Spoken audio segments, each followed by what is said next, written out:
Si las sanciones económicas y financieras a Rusia no han persuadido a Putin, pregunto, ¿la opción que queda en esta guerra económica es sancionar la exportación de petróleo ruso e ir detrás de quien la viole? Y si es así, ¿cuáles serían las consecuencias intencionadas y no intencionadas?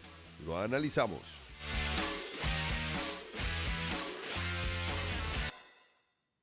Y para eso me conecto con Francisco Monaldi de Rice University. Francisco, como siempre, es un gusto tenerte en el programa. Ok, vamos primero a los hechos. La Unión Europea presenta un paquete de 6 sanciones.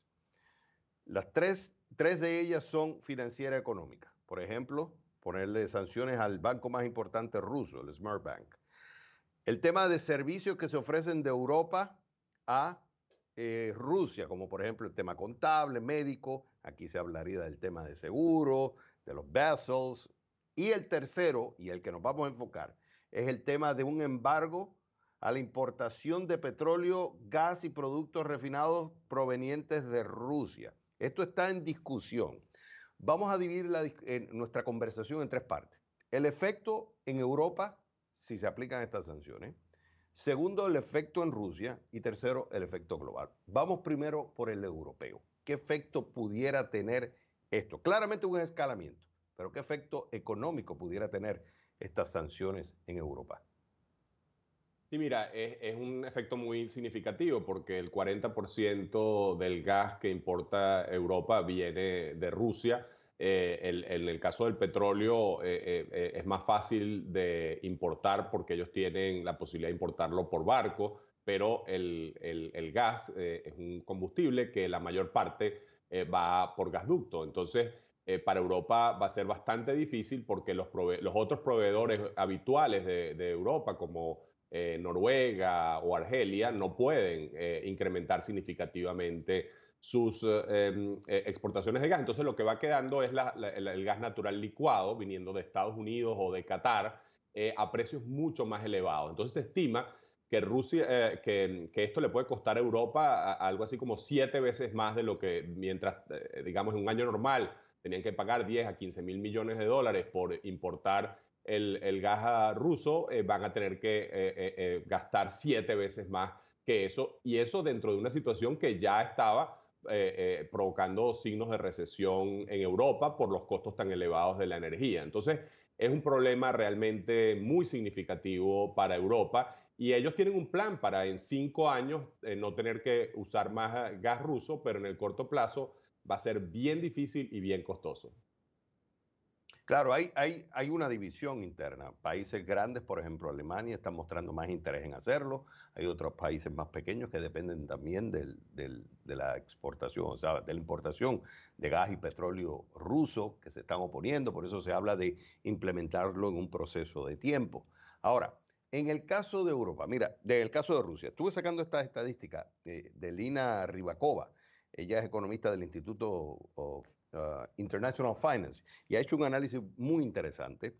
Y una de las cosas que veo acá, que el impacto sería para Europa, pero también sería para Rusia, porque si nosotros tomamos en el 2020 que Rusia exportó 260 millones de toneladas, ¿ok?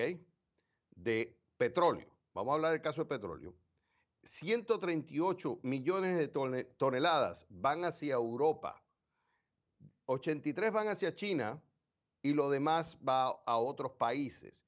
Lo cual esto también estaría afectando a Rusia porque Rusia depende mucho del mercado europeo y poder distribuir todo ese petróleo que le dejaría de comprar a Europa a otros países como China o India no son lo suficientemente, o sea, no está la infraestructura para llevar ese faltante, digamos, que van a perder de Europa, sino que además ni India ni China se lo comprarían completo. Entonces esto sí tendría un efecto significativo en la economía rusa y en la finanza pública de Rusia.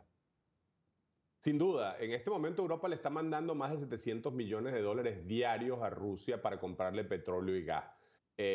Para Rusia sería un golpe también muy significativo y por eso es que esto es una especie de juego de ver quién, digamos, parpadea primero, ¿no? Porque fíjate que Rusia ya anunció que le va a cortar el gas a Polonia y a Bulgaria, un poco para presionar a los europeos para decirle esto les va a ser costoso a ustedes, pero El reverso es que es muy costoso para ellos. Ya estamos viendo que Rusia está teniendo que ofrecer descuentos gigantescos para colocar su crudo en India y en China. Y va a ser, como tú dices, muy difícil que logre colocar todos los 3 y pico de millones de barriles diarios que colocaba en Europa y en Estados Unidos en esos dos países. Entonces se prevé que eso va a terminar haciendo que parte de la producción rusa simplemente haya que cerrarla, ¿no? Hasta el momento no ha sido tanto lo que los rusos han tenido que cerrar, alrededor de medio millón de barriles de los 11 casi que producían, pero la Agencia Internacional de Energía cree que puede llegar a 3 millones de barriles rusos cerrados. Para que la gente siga, la narrativa es que el gobierno ruso con Putin están financiando la guerra en Ucrania a través del ingreso que reciben de petróleo y gas.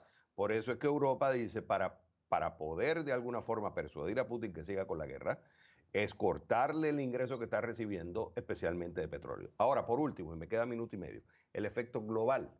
¿Cómo afectaría esto la retirada, digamos, del mercado, este petróleo y gas en los precios globales?